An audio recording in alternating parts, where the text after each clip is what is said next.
The African National Congress will this morning host a media dialogue on two key policy discussion papers at its headquarters in Johannesburg. Let's find out what this dialogue will focus on. We're joined by Newzroom Afrika's Tumaole Mohlaoli, who's standing by for us at Mohlaoli House, where this engagement will be taking place. So talk us through what is on the agenda. We understand that the Home Affairs Minister Aaron Motsoaledi will also be in attendance talking on migration issues.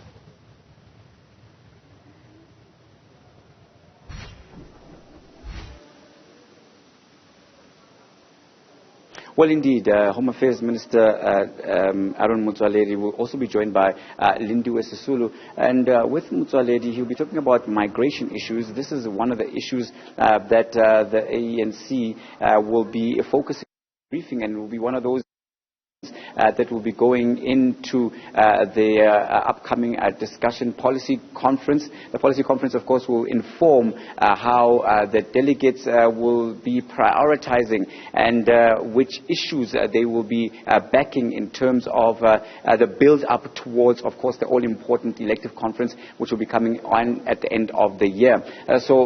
Dr. Motsoaledi will be speaking on migration issues, and migration has really been one of those challenges because it creates several issues for South Africa and the developmental agenda as espoused by the ANC's various policies. One of those challenges is, of course, social cohesion and migration, especially unchecked migration, and the question of undocumented foreign nationals and whether or not they are behind the crime wave that we have experienced in South Africa pre and post the COVID-19 era is something that has really been a burning topic in social discussions as well as in political circles. So this will be something that will be outlined, and we will get an idea of what the ANC's general posture is towards the policy on migration. We know that, of course, the ANC has in the past been very pan-Africanist in its approach, and especially on the question of Zimbabwe. The Zimbabwean crisis has led to many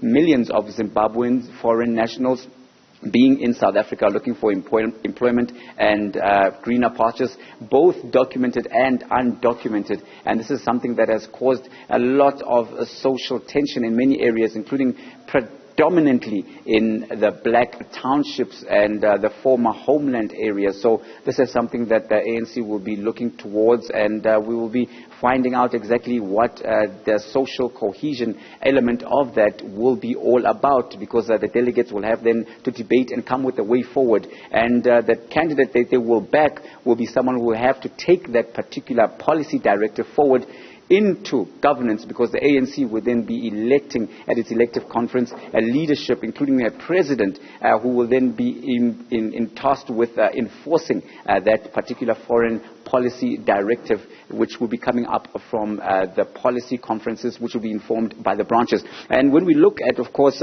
what will be presented by Lindiwe Sisulu, this will be social transformation. And social transformation is a broad topic when it comes to the debate around whether transformation both economically and in the various spheres of governance, particularly when you look at the judiciary. Much work has been done there. We know that South Africa has a new Deputy Chief Justice in Justice Mandisa, and that would be, of course, something of a progress that is seen because she would then be seen as the lead candidate to be the first female Chief Justice after the tenure of the current Chief Justice, of course, Raymond Zondo. Then there's also other matters in social transformation which would talk to the economy.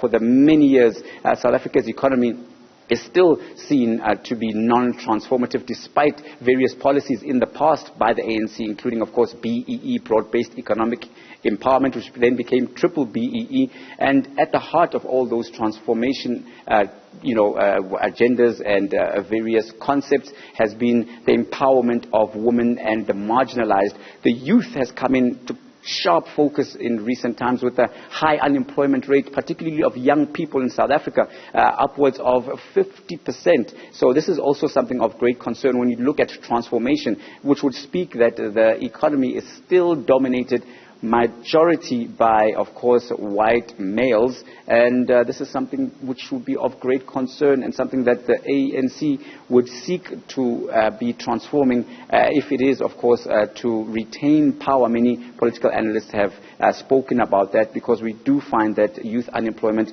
is something that has been a great concern and has led to youth apathy. When you look at the results of the local government elections, the ANC losing various strongholds and ground in municipalities, including, of course, Mangaung Metro, as well as others. And this is seen as voter apathy by the youth, who say that government policy does not speak to their needs and concerns and has left them rather on the outskirts of the economic process, something which they have voted against by not voting, as many analysts have pointed out. So we will wait to see what the ANC has to say about all these particular issues, and we'll bring you those as and when it happens. Pertinent issues that need to be addressed. Tumaole, Mohlaoli, thank you very much. We'll touch base with you a little bit later on.